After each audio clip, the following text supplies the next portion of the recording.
वैसे तो हम औरतों के घर के कामों का सिलसिला हर रोज और पूरा दिन चलता है और इस पे जब कोई दिन त्योहार आ जाए तो भागदौड़ और बढ़ जाती है, स्ट्रेस होने लगती है कि भी हम सारे कामों को टाइमली कैसे मैनेज करेंगे। क्योंकि चाहे घर के काम हो, रमजान की तैयारियां या ईद की शॉपिंग करना हो, सब काम एक औरत के जिम्मे होते हैं।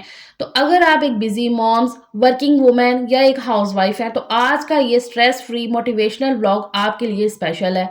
क्योंकि आज मैं आपके साथ शेयर कर रही हूँ घर की डीप क्लीनिंग के कुछ तरीके, कुछ टाइम मैनेजमेंट और टाइम सेविंग सीक्रेट्स कि किस तरह से हर चीज़ को टाइमली मैनेज करके आप अपने आप को पुरसकून और अपनी फैमिली को खुश रख सकते हो। आज का ये व्लॉग हर बार की तरह बहुत ज़्यादा इन्फॉर्मेटिव है। आपने व्लॉग को पूरा देखना है बिना स्किप करे।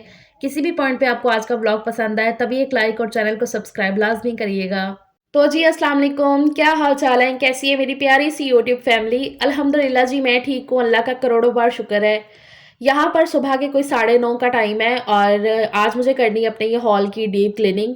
काफ़ी दिन से आपको पता है कि मैं रमज़ान की तैयारियों में लगी हुई हूँ। अपने घर की क्लीनिंग को थोड़ा-थोड़ा करके कर रही हूँ। वैसे तो घर की डीप क्लीनिंग जो है ना वो 15-20 दिन बाद या हद 1 महीने बाद तो होती ही होती है। लेकिन आप सबको पता है कि अभी रमज़ान है तो सबके घरों में ये शोर-शराबा लगा हुआ है कि भई हमने घर की डीप क्लीनिंग करनी है या सबके घरों में अभी डीप क्लीनिंग जारी होगी। कुछ भी अगर घर में नया करना है, कुछ भी लगाना है, घर को ऑर्गेनाइज़ करना है, तो एक दफ़ा ना घर की पूरी डीप क्लीनिंग हो जाए ना, तो फिर सारी चीज़ें ना ज़रा आसान हो जाती हैं, समझ आ जाता है कि अच्छा यहाँ पर ये करना है, यहाँ पर वो करना है। सबसे पहले तो ये चीज़ याद रखा करें कि जब भी आपने ज़रा रूटीन से थोड़ा हट के काम करना है कि डीप क्लीनिंग में ज़ाहिर-सी बात है थोड़ा टाइम ज़्यादा लगता है रूटीन से, तो फिर उस दिन ना अपने कामों को ना टाइम से शुरू कर दिया करें। आज मुझे हालाँकि थोड़ा-सा लेट हो गया था कि 9:30 बज गए थे कामों को ये शुरू करते-करते, क्योंकि आज मैंने बच्चों को तीनों को शावर दिलवाया है। तो मैं जब भी इनको शावर दिलवाना होता है ना, तो उस दिन सुबह-सुबह ही दिलवा देती हूँ, क्योंकि सुबह के टाइम ना पानी ज़रा अच्छा आ रहा होता है, तो ना अच्छे से फिर सारे काम हो जाते हैं। क्योंकि नहलाने वगैरह में ना पानी फिर ज़्यादा चाहिए होता है। तो इसलिए ना बच्चों को नाश्ता मैंने अभी नहीं करवाया, क्योंकि उन्होंने भी मना कर दिया था कि मम्मा अभी हमारा दिल नहीं है कर रहा। तो फिर इसलिए ना मैंने सिर्फ़ शावर दिलवा दिया है। उसके बाद मैं लग गई थी अपने घर के कामों में। अच्छा, ये जो बच्चों की पुरानी शर्ट्स होती हैं ना, ये मैं घर की डस्टिंग के लिए, घर के कामों के लिए ना इस्तेमाल कर लेती हूँ। तो जो भी फटी होती है ना शर्ट, वो मैं फेंकती नहीं हूँ, इस तरह से ना तह लगा के रख लेती हूँ। तो आज मुझे अपने ये वॉल शीट की क्लीनिंग करनी थी। इसके ऊपर ना ज़रा-सी भी डस्ट हो जाए ना तो वो नज़र आने लगती है, तो फिर बहुत ही बुरी लगती है वो। तो इसलिए ना यहाँ पर मैंने क्या किया है कि ये वाइपर के ऊपर शर्ट को इस तरह से चढ़ा लिया है। पहले मैं ज़रा खुशक कपड़े के साथ ही पूरी वॉल शीट को साफ़ किया, उसके बाद मैंने ये शर्ट को हल्का-सा गीला कर लिया है, ताकि जितनी भी डस्ट और मिट्टी जमी हुई है ना, वो अच्छे तरीके से इससे निकल आए। अब आजकल ना ज़्यादातर घरों में इस तरह से ये वॉल शीट या वॉल पैलिंग ही लगी हुई, इनके ऊपर ना डस्ट काफ़ी जम भी जाती है। तो ये बड़ा ही अच्छा तरीका है उस सारी डस्ट को अच्छे से निकालने का और वॉल शीट, वॉल पैलिंग को अच्छे से साफ़ करने का। अब हर घर में ना हम हर बार वो नहीं लाते हैं, जाले उतारने वाले वो जो ब्रशेज़ होते हैं, वो सारी चीज़ें, क्योंकि ज़ाहिर-सी बात है उन पे एक्स्ट्रा पैसे भी खर्च करने पड़ते हैं और वो चीज़ें ऐसी नहीं है कि रोज़ाना इस्तेमाल में आ रही होती हैं, क्योंकि ये झाड़ू, साफ़ी, बाकी सारी चीज़ें ये तो रोज़ाना के इस्तेमाल में होती है ना, लेकिन वो सारी चीज़ें रोज़ाना तो इस्तेमाल में नहीं होती हैं, उन पे अलग से पैसे भी लगाओ, फिर उनको रखने का भी एक ज़ाहिर-सी बात है जगह एक्स्ट्रा बनानी पड़ती है। तो अगर कोई काम थोड़ा जुगाड़ू तरीके से अच्छे से हो भी रहा है, तो क्यों ना कर लिया जाए। ख़ैर जी, यहाँ पर उसके बाद मैंने कहा कि आज मैं ना पूरा घर धो भी लेती हूँ, क्योंकि इस तरह की जब डीप क्लीनिंग हो रही हो ना, तो फिर काफ़ी छोटी-छोटी मिट्टी निकल के आती है। तो इसलिए ना धोना मैंने कहा ज़रा ज़्यादा ईज़ी हो जाएगा बामुकाबले के मैं कुछ 4-5 दफ़ा इस पे साफ़ ही लगाऊँ, तो इसलिए फिर मैंने धोना ही मुनासिब समझा। यहाँ कलीन के नीचे ना काफ़ी मिट्टी हो जाती है, रेत-रेत, तो इसलिए ना मैंने यहाँ से जितनी भी चीज़ें हैं ना वो हटा दी हैं। सोफ़ा जो है ना मैं सजील की मदद से बाहर रख आई हूँ गैराज में, सारा सामान मैंने गैराज में रख दिया निकाल के, ताकि यहाँ से ना धोना ईज़ी हो जाए और अच्छे तरीके से ना सारा फ़र्श मैं धो लूँ। और बाल्टी के साथ ना मुझे धोना ज़्यादा ईज़ी लगता है। इससे एक तो पानी ज़रा कम यूज़ में आता है और दूसरा ना इसको हैंडल करना ज़रा आसान हो जाता है। बाकी आज मैं सिर्फ़ अपने ये हॉल की ही डीप क्लीनिंग करूँगी, इससे पहले मैंने अंदर रूम कर लिया है। काफ़ी दिन से ना थोड़ा-थोड़ा करके मैं करती जा रही हूँ। मेरा ये मानना है कि कभी भी ना अपने कामों को अपने ऊपर बर्डनाइज़ नहीं करना चाहिए, क्योंकि जितना हम अपने ऊपर कामों को बर्डनाइज़ करते हैं ना, उतनी जल्दी हम थक जाते हैं, फिर तबीयत भी ख़राब होने लगती है। और मैं समझती हूँ कि घर की औरत की अगर तबीयत ख़राब है ना, मतलब कि घर का निज़ाम जो है ना वो धर्म-भरम हो जाता है, क्योंकि एक औरत के साथ ही घर जो है ना घर होता है। तो इसलिए ज़रूरी नहीं है कि आप एक ही दिन सारे कामों को लेकर बैठोगे तभी आप जो है ना सारी डीप क्लीनिंग कर सकोगे। कभी-कभी ऐसा होता है कि दिमाग जो है ना ऐसा काम कर रहा होता है कि नहीं भई, आज मैंने अपने सारे कामों को मुकाना ही मुकाना है, लेकिन उसके बाद जो थकावट हो जाती है वो एक अलग ही होती है। लेकिन क्यों ना, क्योंकि अभी दिन है रमज़ान में, तो थोड़ा-थोड़ा करके कर लिया जाए ना, उतना ही ज़्यादा बेहतर हो जाता है। तो इसलिए काफ़ी दिन से मैं लगी हूँ, क्योंकि आपको पता है शादी भी है घर में, तो बाज़ार के भी चक्कर लगते हैं, घर के भी, और 100 तरह के जो ना काम होते हैं। ख़ैर जी, यहाँ पर सारी चीज़ों को मैं साइड पे हटा-हटा के ना अच्छे तरीके से क्लीन कर रही हूँ। ये आप मेरी अलमारियाँ देख रहे हो, तो अलमारियों के नीचे भी ना मैंने तब स्पेशल पाए लगवाए थे, क्योंकि मुझे पता था कि ज़ाहिर-सी बात है, घर ने धुलना भी होता है, साफ़ी भी लगती है, तो जितनी चीज़ों के नीचे स्पेस होगी ना, उतनी अच्छे से फिर क्लीनिंग हो जाती। इसलिए ना मैंने अलमारियों के नीचे पाए लगवाए थे। और ये फ्रिज को भी मैंने साइड पे हटा दिया है, ताकि नीचे से भी ना इसकी अच्छे से क्लीनिंग हो जाए। काफ़ी मिट्टी जमी हुई थी फ्रिज के नीचे भी ना, तो वो अच्छे से हो जाएगी साफ़। अच्छा, इस फ्रिज के लिए ना मुझे कमेंट आते हैं कि ना आप फ्रिज के नीचे स्टैंड क्यों नहीं रखती हैं, जो फ्रिज की फट्टी होती है वो क्यों नहीं रखती हैं आप? 1-2 दफ़ा तो कमेंट जो ना इस तरह से आए टोंट मार के, कि अब आपकी कोई कमेटी निकलेगी या अब आप कोई सेविंग करोगी ना, तो अपनी फ्रिज की फट्टी ज़रूर ले आना। तो मैंने हालाँकि उनको रिप्लाई भी किया था तब। तो बात ऐसी है ना कि ये फ्रिज मेरी शादी की है। इस फ्रिज की ना वैसे एक स्टोरी भी है इस तरह से, कि ये मेरी ना शादी की फ्रिज है, और इसके नीचे व्हील्स लगे हुए हैं। पहिए जो होते हैं ना, इस तरह के लगे हुए हैं आगे की साइड पे। और हालाँकि ना शादी के बाद मैंने रखी थी, इसके नीचे फट्टी रखी थी, लेकिन ना उसके ऊपर से ना ये फ्रिज ज़रा थोड़ी-सी, क्योंकि पहिए लगे हुए हैं ना, तो वो खिसक जाती थी। तो फिर फ्रिज के गिरने का बड़ा वो रहता था, इसलिए ना मैंने थोड़ी देर ही वो फट्टी रखी, फिर हटा दी थी। अच्छा, इस फ्रिज की भी ना एक स्टोरी है, कि बंदे देखो कैसे बेईमान होते हैं, कि ये फ्रिज वगैरह जब मेरा सामान खरीदा ना, तो अम्मी-अब्बू तब अकेले गए थे ये वाला सारा सामान लेने के लिए ना, इलेक्ट्रॉनिक की जितनी भी आइटम्स थी, तो वो अम्मी-अब्बू गए थे और सारी पसंद करवा के ना तो निकलवाते गए। अच्छा, इस फ्रिज के नीचे जो व्हील्स लगे हुए हैं ना, इसकी वजह से इसको ना थोड़ा मूव करना आसान हो जाता है, वरना तो आपको पता है फ्रिज कितनी भारी होती है। इसलिए ना इसके व्हील्स की वजह से ना मैं भी इसे मूव कर लेती हूँ इधर-उधर ना ज़रा थोड़ा-सा, तो सही रहता है। अच्छा, ख़ैर अम्मी-अब्बू इसको मतलब कि सारा इलेक्ट्रॉनिक का सामान मेरा लेने गए ना, तो अम्मी बताती हैं कि इसका कलर हमने दूसरा पसंद किया था फ्रिज का, कोई ब्लैक सा कलर था, तो वो अम्मी वग़ैरह ने सेलेक्ट किया और उसको पैक करवाया था अपने हिसाब से। और आपको पता है चीज़ें ऐसे ही पैक होके फिर घर आती हैं, और हमारे घर तक भी नहीं आई थी चीज़ें, मतलब बाहर तक लेकर आए, फिर बाकी का सामान रखा, और वो मेरे इन-लॉज़ में आ गया ना सारा सामान मेरी शादी पे।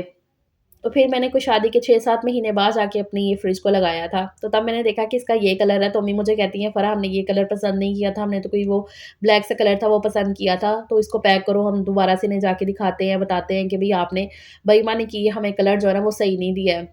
तो मेरे हस्बैंड कहते हैं कि, "फ़राह, कोई बात नहीं है, रहने दो, अब क्यों उन्हें परेशान करना, कि हमने इस फ्रिज को कूलिंग के लिए या किचन का सामान वगैरह रखने के लिए इस्तेमाल करना है, तो कलर का क्या, हम अचार डालेंगे, तो रहने दो कलर वगैरह को ना, तो सही है।"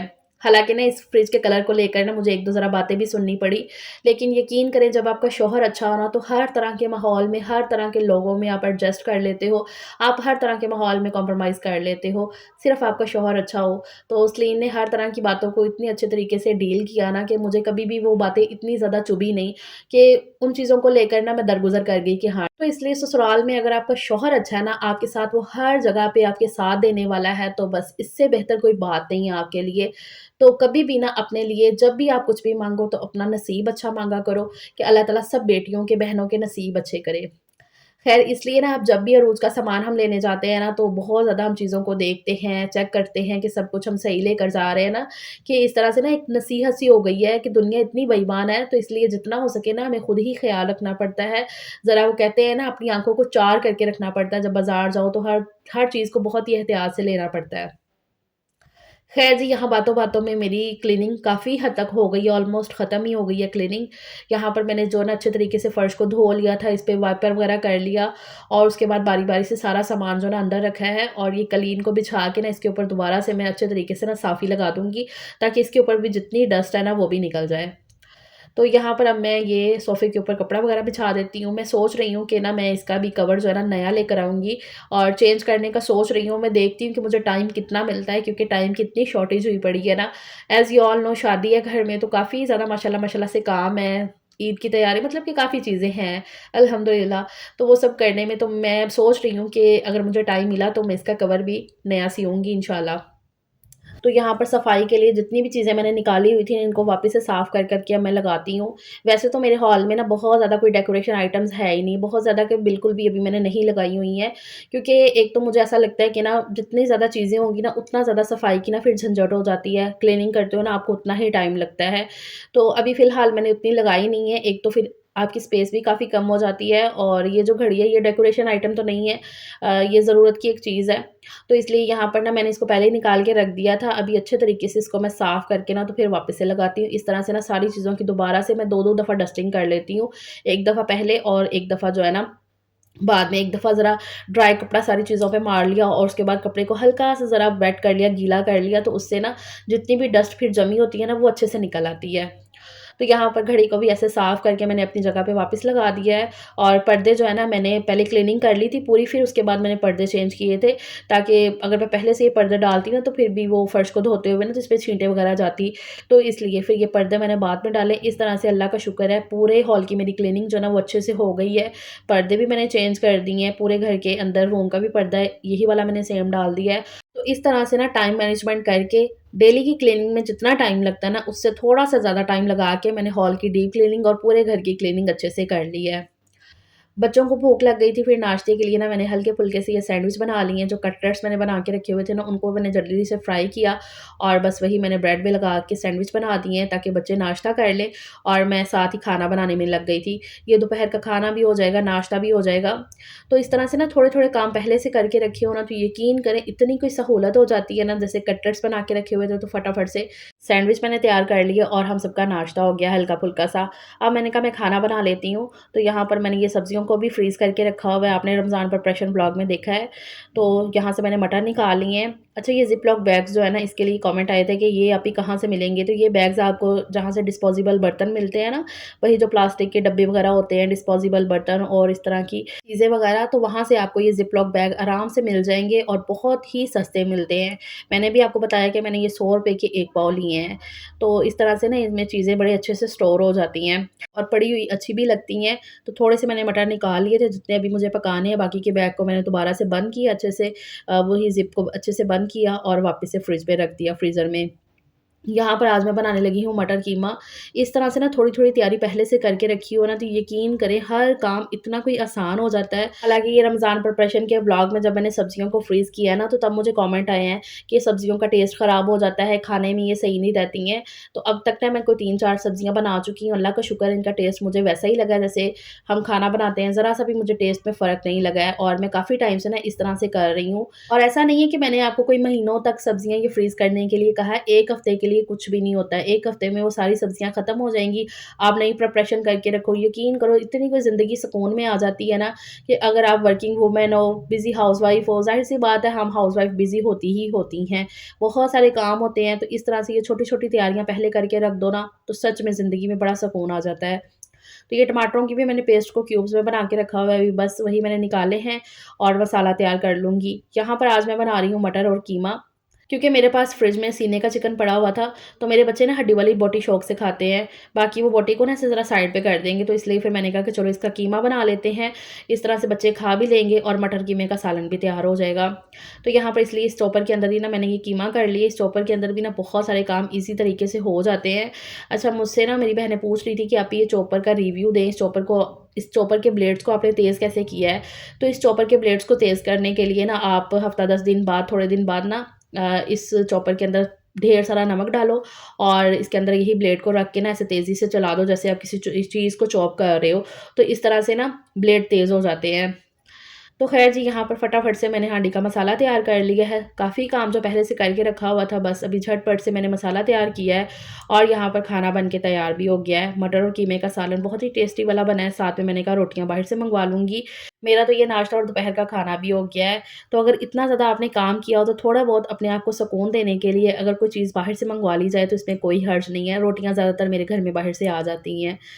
तो ये है जी हमारा मटर कीमे का सालन और साथ में रोटी और साथ में मूली की सैलेड अल्हम्दुलिल्लाह से। चलें जी, ये आज का व्लॉग है। आई होप कि आपको पसंद आया होगा, तो फिर आपने चैनल को सब्सक्राइब और वीडियो को लाइक लाज़मी कर दिया होगा, नहीं किया तो वो कर दें। अल्लाह हाफ़िज़, अपना ख़्याल रखिएगा।